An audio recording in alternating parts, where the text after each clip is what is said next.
নমস্কার বন্ধুরা, গরিবের হেসেলে আপনাদের সবাইকে স্বাগত প্রতিদিনের মতো। আজকেও চলে এলাম আমাদের পরম প্রিয় আদ্যাপীঠ মন্দিরে, আর সেই পবিত্র মুহূর্ত আপনাদের সাথে তুলে ধরছি। মা জগৎজননী আজকে হলুদ তাঁতের শাড়িতে সেজেছেন। মাথার মুটুকে আছে ফুলের সাজ, গলায় বড় বড় ফুলের মালা, আর মায়ের আঁচল উঠছে। তার আশীর্বাদটুকু আপনারা সকলে নিয়ে নিন। তা এখনকার মতো মন্দির বন্ধ হয়ে গেল ভোগ আরতি শেষের দিকে, আবার খুলবে সন্ধ্যে 7টায়। এই পবিত্র সময়টুকু অবশ্যই দর্শন করুন সকলে মিলে। আর এই কাঁসর ঘণ্টার আওয়াজ মনটা এক নিমেষে শান্ত হয়ে যায়, তাই না? শুনলেই মনটা যেন পবিত্র হয়ে যায়। আপনারা ভিডিওর মাধ্যমে মায়ের এই আরতি দর্শন করে আশীর্বাদ নিয়ে নিন। আরতি শেষ হয়ে গেল, এবারে সকল ভক্তরা নামছেন আস্তে আস্তে করে মন্দিরের নাট মন্দির থেকে।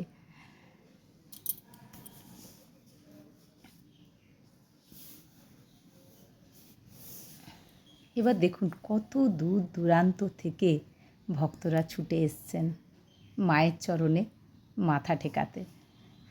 কারো চোখে ভক্তি, কারো চোখে জল।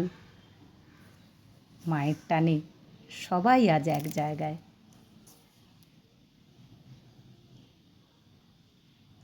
এই যে হাজারো মানুষের সমাগম, এটাই তো আদ্যাপীঠের মহিমা।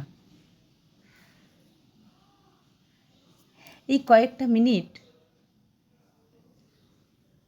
আপনারা এই পবিত্র পরিবেশটা অনুভব করুন, মনে মনে ভাবুন আপনারাও এই ভিড়ের মাঝে দাঁড়িয়ে মায়ের আশীর্বাদ নিচ্ছেন।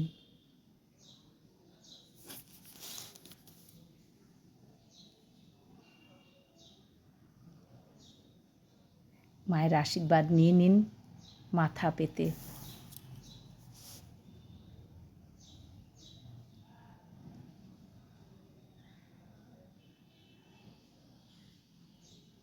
হাজারো মানুষের ভিড়, এই হলো আদ্যাপীঠ, প্রত্যেক দিনের আদ্যাপীঠ।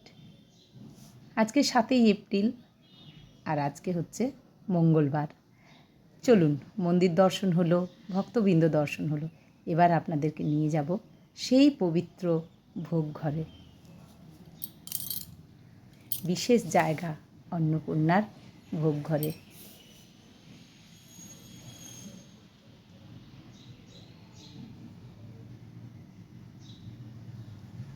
ঢুকতে ঢুকতেই এখন আম ধরে আছে, আমগুলি বড্ড সুন্দর লাগে দেখতে, তাই আপনাদেরকে প্রত্যেক দিন দেখাই।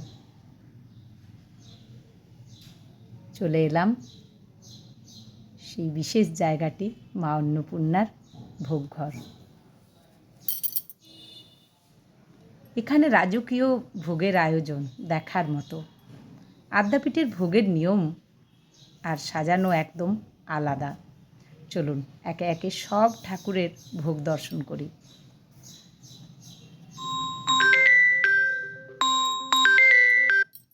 প্রথমে ঠাকুর শ্রীচরণে আমার অন্তঃস্থল থেকে শতকোটি প্রণাম।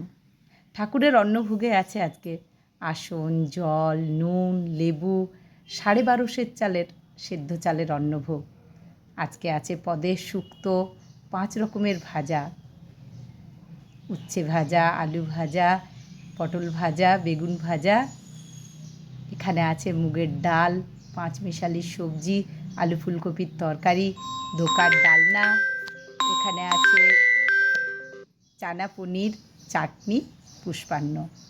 এই হলো আজকে ঠাকুর রামকৃষ্ণদেবের ভোগ। চলে এলাম মা অন্নপূর্ণার ভোগে। মায়ের চরণেও শতকোটি প্রণাম। মায়ের ভোগে কি কি আছে দেখুন।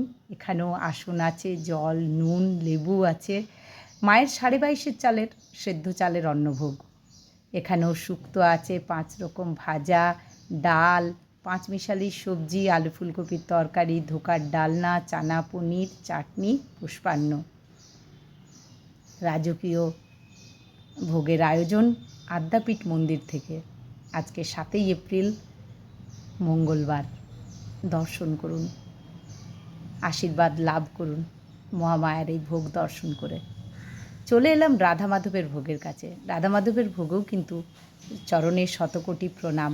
এখানেও দুটি আসন আছে, জল, নুন, লেবু আছে। রাধা মাধবের অন্নভোগ হচ্ছে 32.5 চালের। এখানেও কিন্তু পদে কি কি আছে দেখুন।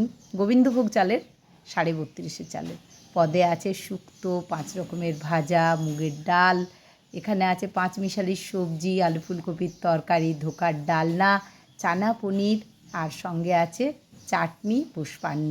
আর পায়েস ভোগটি দেওয়া হয় মন্দিরের ভেতরে।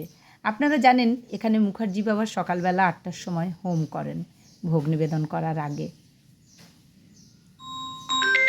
রাধা মাধবের ভোগ।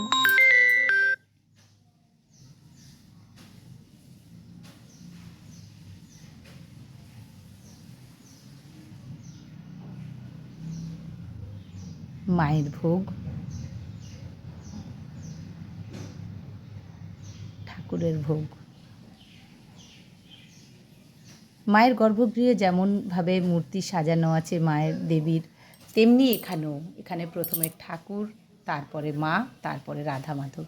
তাই চলে এলাম এবারে বাড়ি যাব। ভাবলাম বাড়ি যেতে যেতে আপনাদেরকে আরেকবার পবিত্র স্থানটি দর্শন করাই, কারণ যতবার দেখবেন তত ভালো লাগবে, মন পবিত্র হয়ে যাবে।